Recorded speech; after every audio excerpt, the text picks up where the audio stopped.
I think it's very interesting. I'd rather also focus on that than to react to a couple of comments which were made today actually on bits and parts of the proposal. And I think I can reassure you, and that's in a way also reassuring for us, that I think most, if not all, of the issues which have been raised here were also in the one or the other form discussed before we actually adopted this proposal. We may in the end have found solutions which may not satisfy everybody, but I think the issues which were raised here are really the key issues which we also looked at and try to in the end reflect in our proposal. That is not to say that it cannot be improved, and I think that's what Mrs. Hübner and others are actually working on right now and in the coming weeks and months, and we are very much open to that work. But more concretely, I think what has mentioned, going a bit through the kind of number of comments made, the way you structure CCP supervision is a difficult task. It's a complex task as well. Maybe in some areas our proposal is too complex, but it's a task which also needs to live up with market developments. I think those markets are developing from the market side with the clearing obligation, with many other developments in the markets themselves. Also, the political environment is developing, and of course Brexit in that sense has been mentioned. It is one of the big developments which will lead to a situation that, let's say in certain asset classes, what was before a large chunk of the market in the EU and under our rules will in the future be not anymore in the EU. Under what kind of system we don't know yet. But that's of course also in itself a significant development, so we need to adjust to those developments, and the supervisory structure has to adjust. I note interestingly that indeed the discussion in the US, and that has been mentioned, actually also shows that there is some kind of reflections going on CCP supervision. And I think Mr. Giancarlo has already been mentioned, and the Vice President has a very, very good cooperation with him. It was also interesting to read the Treasury report last week on capital markets, which also, I think, pointed in a way to some of the issues which are exactly the issues we are addressing with our supervision. Actually, the very fact that probably there is going to be an increased focus needed on supervising market infrastructures, because they're getting, for good reasons, they're getting actually a more prominent role in the financial system. And the Treasury report also does comment and refer indeed on the international cooperation in that context. And I think with a very welcome and positive tone indeed, referring indeed to the need for close international cooperation on that. But just to underline, this is a discussion which we're having here in Europe, and it is a discussion which has also been held in other key jurisdictions. Even more concretely, coming back to our proposal, how do you then, let's say, organize this CCP supervision? And I think to start with the domestic area, and then move maybe to the third country issues, which are the focus of this debate. But I mean, all the comments which were made, I think clarity, clearer timelines, as simple as possible processes. The question, what's the interaction between central banks, the macro view, and markets authorities? Those are the things which have to be solved and which we looked at when we designed the proposal. I do agree that macro authorities, in the broader sense, central banks have an important role to play. We probably, and that's also reflected in our proposal, think that the market side also has and the market supervisor also has skills which basically he or she has to bring in, and that's, I think, reflected indeed then in the structure which we're proposing, with a primary role for ESMA, but also a quite strong role for the central bank of issuance.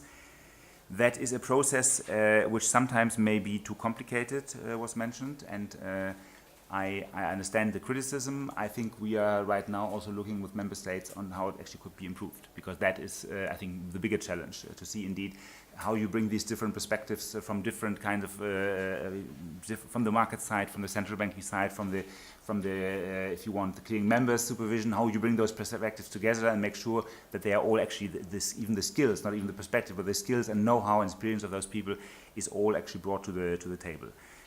So I think that's something where we have made a proposal, always willing to improve.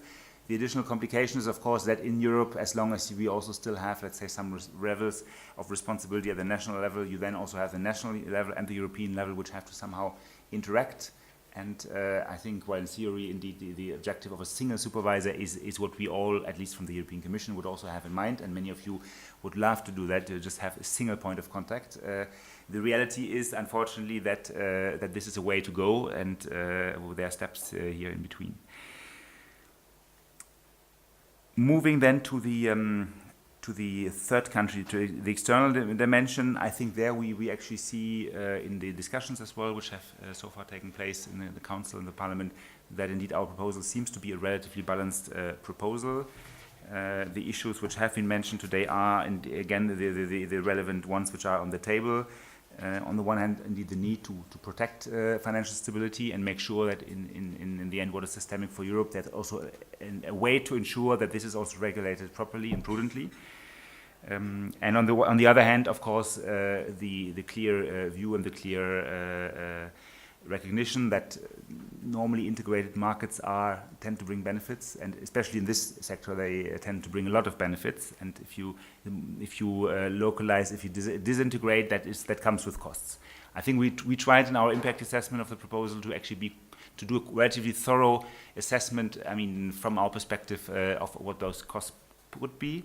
I think that's certainly an ongoing discussion, and it has been mentioned indeed also by previous speakers that that's also something which very much depends on portfolios and on the specific situations. But we clearly see that there are costs. They are not in all areas as high as stated by some market participants. But indeed, of course, I think the more liquidity pools are fragmented, that is the area where costs are potentially then really quite high. Now, that is why the Commission did never propose some kind of open location policy, which would require all CCPs above a certain size or other criteria to stay in the EU. But we proposed a system, a toolbox indeed, and that's the toolbox which you know, where I think we give a lot of possibility for cooperative oversight, for dual supervision, as some have referred to it, while being fully aware that dual supervision indeed depends in the end on the cooperation between the EU authorities and the third country authorities, and that's something which you cannot always, let's say, absolutely ensure, and it of course also depends indeed on the specific product and the specific situation of the CCP at issue. So we also have, for cases where this dual supervision does not indeed work out and it's not sufficient, but only for those cases we have the possibility then indeed as a last resort to also go for a location requirement, as some of you have mentioned it. I think that's the balance of the proposal, as you all know, so I'm repeating that a bit, but to say it seems to me that actually from the first discussions we're having that this is a relatively balanced system where we could also then hopefully gather consensus around that relatively quickly. Again, requests have been made for maximum clarity. What is actually systemic? Are we looking indeed at products, at participants? Can we also do that per asset class? I hear that call, and that's something which I think also been discussed and analyzed. And I see the arguments for that. At the same time, of course, at some point when they see the CCP is in problems, basically, even if it's only for one asset class, basically it also then can carry over to other asset classes. But that depends again on the specific situation. So I think that's one of the issues we're actually just now looking at in the co-legislative process. Maybe the last comment I would make is indeed on the discussion and the cooperation with the US. We did mention that Brexit is, of course, an important factor for the clearing landscape in Europe. The cooperation with the US and also increasingly, of course, other jurisdictions is, however, equally important for us, and that's is also one of the big, let's say, issues for Vice President Dombrovskis. He will be in DC later on this week, and that will again be one of the topics, and hopefully we'll also have some good positive news in a number of areas, that this international cooperation is actually working with the US and also with other jurisdictions. I think I'm interested indeed very much in the discussion which is ongoing in the US, and I think there have been some comments made how it is going. I have to say that for the time being I'm not yet fully clear that I have understood where it is going, because indeed on the one hand there is a lot of discussion and reference to deference, and that is, I think, something we very much see very positive. And at the same time, I also note that there are also some comments being made and some regards being put very closely indeed on very systemic CCPs in Europe, which are very relevant also for the US. and how their supervision would be actually organized in the future. So I think I have actually the impression that the US themselves is also in a kind of a development there and a path of exploration. That's at least my impression when I read the various documents which are publicly available. I think what is essential for us, it's clear, I mean, we will not, neither the markets will stay as they are today, they will be freezed, nor the political situation will be frozen, nor, let's say, the regulatory situation will be frozen. What is important is that as events come and as they basically developments as they go, we are working together with the other jurisdictions, try to actually face them and address them together. Not ignoring them, not saying now let's just keep everything as it is, because that's not how, I mean, how life is, neither in markets nor in politics.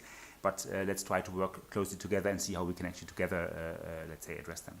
So I think that's the fundamental spirit in which also Mr. Dombrovskis is approaching those matters. And very concretely now, of course, in Brussels, the focus will be on the next stages of the legislative process, with a draft report of the European Parliament, with the discussions in Council, and we're very much looking forward and hoping for a quick clarity on issues, but also a very good and positive outcome there. Thank you.